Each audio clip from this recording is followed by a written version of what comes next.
Hello and welcome to Heart and Soul Yoga with Sharon, and I am Sharon, and this is day 18 of a pose a day for the month of July.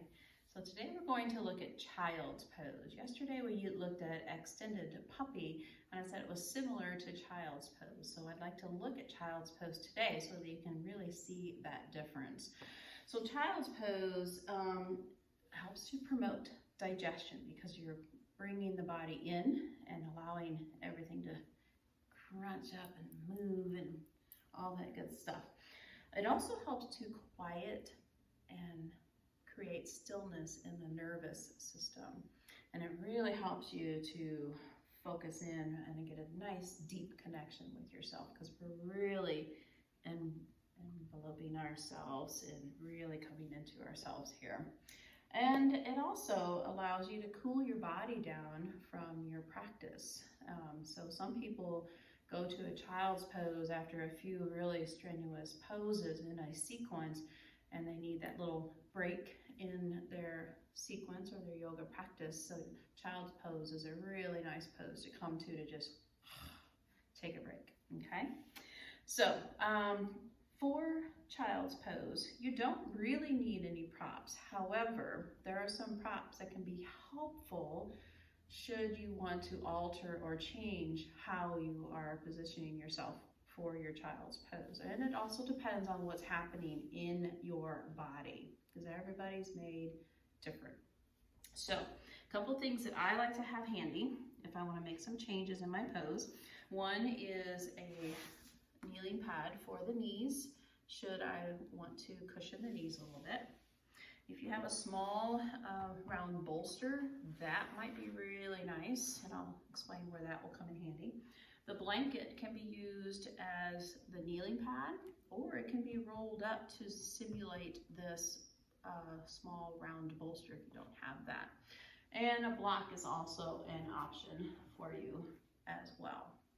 So you don't use all those at the same time, but there's just various differences that you can use in the child's pose with these props to help you to be more comfortable in the pose, okay?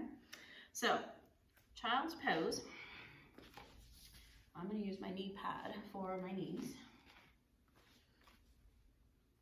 So there's a couple different things you can do with child's pose. You can start with the knees and the legs and the thighs right close together here. And this might really depend on your body here, if this is even accessible. Oh, I also like to have my eye pillow to rest my forehead on, just in case to give a little bit of cushion, okay?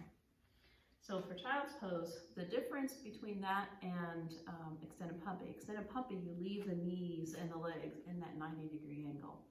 For child's pose, you want the hips to be pressed as far back towards the hips as possible.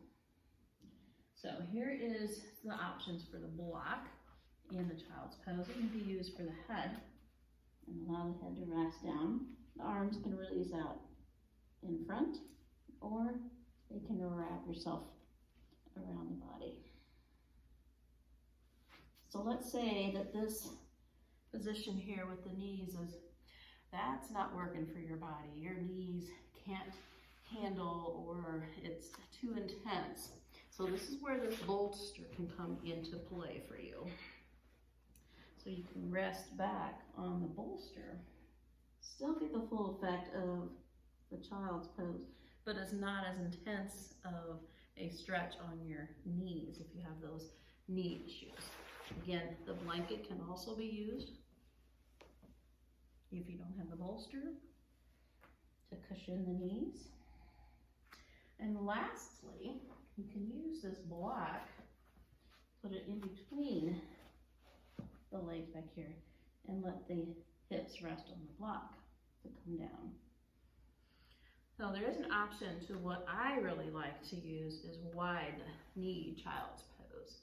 And this is what I use the most in my practice, just because I feel like I get a little bit deeper stretch in the hips and allows me to release back and really focus in on myself. So we're going to take the knees as wide as the mat, maybe even a little wider if you can, and you're going to kiss those big toes together in the back here. And then you're gonna slowly let the hips release back. Again, you can use those comforts of the block in between, the bolster in between. This feels a little bit better on the knees and allows you to get a little bit more release. And then you can also let the heart melt down.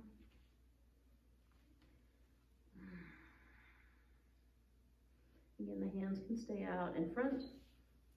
They can wrap around. I feel that gives me a little bit too intense of the neck here when I wrap my hands, but that's just me. So if that's the case, I might want to put my head on a block with the eye pillow.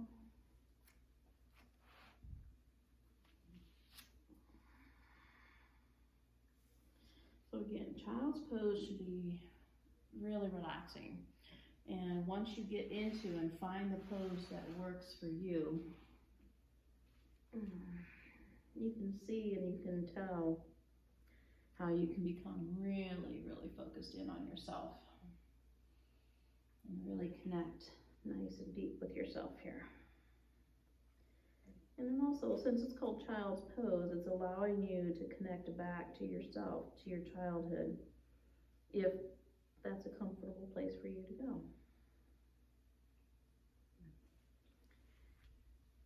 Slowly make your way out, find tabletop, and that's child's pose for day 18. Awesome.